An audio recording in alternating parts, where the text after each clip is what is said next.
সুপ্রিয় এইচএসসি শিক্ষার্থীবৃন্দ, আসসালামু আলাইকুম। বরাবরের মতো আমি আবার আরেকটা ভিডিও নিয়ে আসলাম। দীর্ঘদিন যাবৎ ভিডিও নিয়ে আসা হয় না ব্যস্ততার কারণে। সো আবারও শুরু করতে যাচ্ছি। তো আজকে আমরা আমাদের লেকচারে শিখব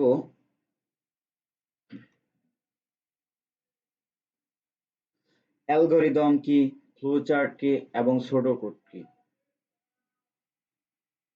যদি আসি, অ্যালগরিদম হচ্ছে কোনো একটা নির্দিষ্ট সমস্যার সমাধানের জন্য কিছু যুক্তিপূর্ণ ধারাবাহিক বর্ণনাকে একত্রে অ্যালগরিদম বলা হয়। তাহলে কি বলছি আমরা? অ্যালগরিদম হচ্ছে কোনো একটি নির্দিষ্ট সমস্যা সমাধানের জন্য যুক্তিসম্মত যুক্তিসম্মত সসীম সংখ্যক পর্যায়ক্রমিক ধারা বা বর্ণনাকে একত্রে অ্যালগরিদম বলা হয়। অর্থাৎ এই অ্যালগরিদমটা সর্বপ্রথম আবিষ্কার করছে কে? বিখ্যাত গণিতবিদ আল খারিজমি। তার নাম অনুসারেই মূলত অ্যালগরিদম নামটা ওখান থেকে এসেছে। তো অ্যালগরিদম জিনিসটা যদি আমরা বেসিকলি চিন্তা করি, কেমন একটা জিনিস, যেমন লাইক আমরা দিনের শুরুতে ঘুম থেকে ওঠার পর আমাদের প্রথম কাজ কি থাকে? যে আমাদের ঘুম থেকে ওঠার পর প্রথম কাজটা হচ্ছে যে আমরা লাইক সেটা বাদ দিলাম যে আমরা অনেকে এখন কলেজে যাচ্ছি। তো কলেজে যাওয়ার আগে অবশ্যই আমাদের কি করতে হয়? এক ধরনের প্রিপারেশন নিতে হয়। ফার্স্ট অফ অল হচ্ছে আমাদের রেডি হতে হয়, খাওয়া দাওয়া করতে হয়, ব্যাগ গুছাতে হয়, কি কি ক্লাস থাকে সে অনুযায়ী আমাদের বইগুলা কি ব্যাগে ঢোকাতে হয়, তারপর আবার সে অনুযায়ী আমরা বের হয়ে যাই। সো এটাই হচ্ছে একটা অ্যালগরিদম, যে একটা যে কোনো একটা জিনিসের শুরু থেকে কি কি কাজ ধাপে ধাপে আমরা করব, সেটাই হচ্ছে মূলত অ্যালগরিদম। অ্যালগরিদম অর্থাৎ অ্যালগরিদম তৈরির কিছু শর্ত আছে। ইনপুট এবং আউটপুট স্পষ্টভাবে নির্ধারণ করতে হবে। তাহলে অ্যালগরিদম প্রথম শর্ত হচ্ছে ইনপুট এবং আউটপুট স্পষ্টভাবে নির্ধারণ করতে হবে। অ্যালগরিদমের প্রত্যেকটি ধাপ স্পষ্ট হতে হবে, যাতে সহজে যে কেউ বুঝতে পারে যে আমি আমার দিনের শুরুতে কি কাজ শুরু করছি এবং শেষে গিয়ে কি কাজ করছি। অর্থাৎ এই কাজে আমরা কি কি আউটপুট পেয়েছি সেটাও আমাদের নির্ধারণ করতে হবে। অর্থাৎ খুব স্পষ্টভাবে বোঝাতে হবে যাতে যে কেউ বুঝতে পারে। সসীম সংখ্যক ধাপে সমস্যার সমাধান করতে হবে। অ্যালগরিদমে ব্যাপকভাবে প্রয়োগ এবং উপযোগী হতে হবে। অর্থাৎ আমি একটা অ্যালগরিদম লিখলাম, এমন ভাষায় লিখলাম যে কেউ বুঝলো না। অর্থাৎ আমি কি কাজ করছি শর্টকাট লিখলাম কিন্তু কেউ বুঝলো না, সেটা হবে না। অর্থাৎ অ্যালগরিদম এমন একটা জিনিস যাতে কোনো ব্যক্তি বা কোনো মানে প্রোগ্রামার এই জিনিসটা পড়ে সহজে বুঝতে পারে, সে যাতে তার প্রয়োজন অনুযায়ী এই অ্যালগরিদমটা তার বাস্তব জীবনে ব্যবহার করতে পারে।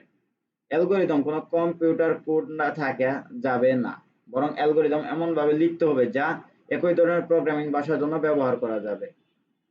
অর্থাৎ আমার অ্যালগরিদমে কোনো ধরনের কোড থাকে না।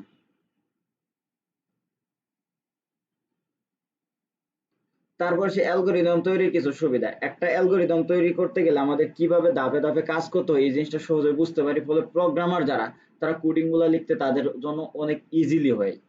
একটি অ্যালগরিদমের একটি নির্দিষ্ট পদ্ধতি ব্যবহার করে।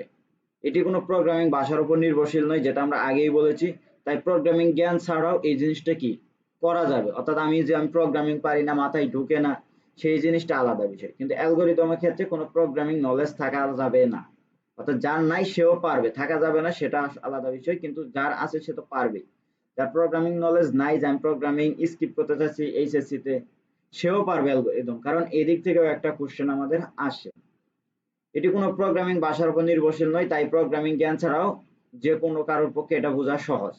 একটি অ্যালগরিদমের প্রতিটি ধাপের নিজস্ব লজিক্যাল ক্রম আছে, সেই এটিকে ডিবাগ করা সহজ। প্রোগ্রাম পরিবর্তনে অনেকটা কি সাহায্য করে।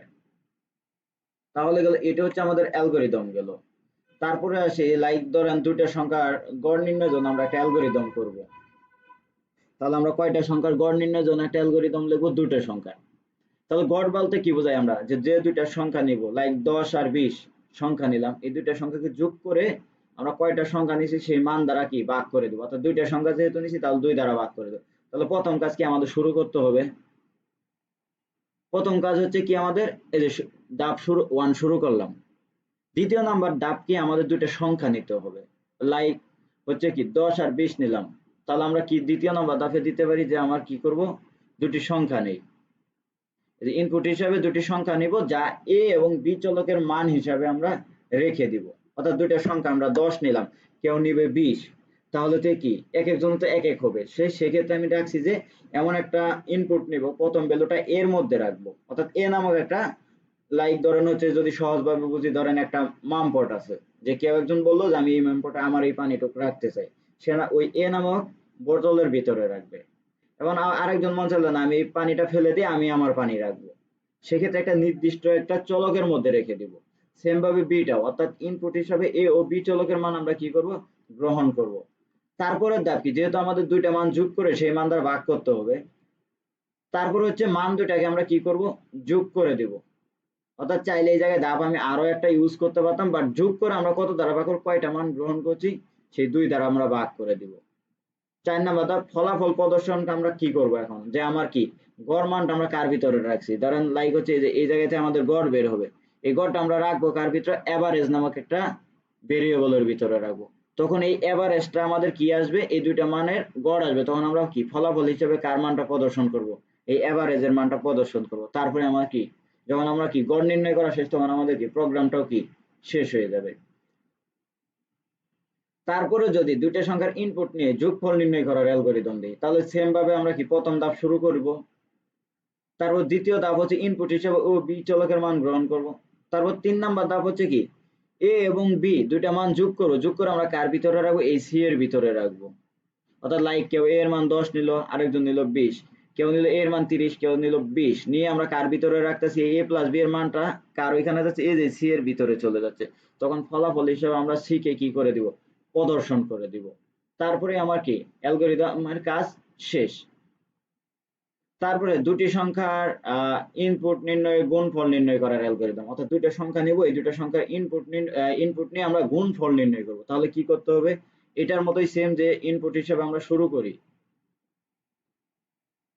তারপর হচ্ছে আমরা কি, যে দুটি সংখ্যা ইনপুট হিসেবে শুরু করি, তারপর ইনপুট হিসাবে এ ও বি চলকের মান গ্রহণ করব। তারপরে কি করব, সি নামক ভেরিয়েবলের ভিতরে এ এবং বি কে গুণ করে তার গুণফলটা রাখবো। তারপর ফলাফল হিসেবে আমরা কি সি কে প্রদর্শন করব। তারপরে কিন্তু আমাদের ফলাফল শেষ। তবে দুটি সংখ্যা নির্ণয়ের ভাগফল নির্ণয়ের অ্যালগরিদমটাও সেম ভাবে করব। অর্থাৎ আমরা ধাপ 1 এ শুরু করব।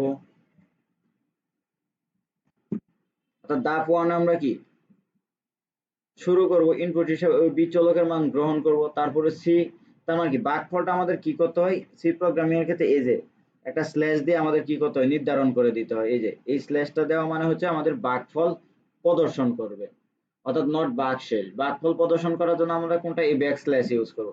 তারপর ফলাফল হিসেবে আমরা কি রাখবো, এই সি এর ভ্যালুটাকে রেখে দিব। তো আজকের লেকচার এই পর্যন্ত থাকলো। ধন্যবাদ, সবাই ভালো থাকবেন, সুস্থ থাকবেন। পরবর্তী ভিডিও দেখার জন্য আমন্ত্রণ রইল, অবশ্যই আমার চ্যানেলকে সাবস্ক্রাইব করবেন।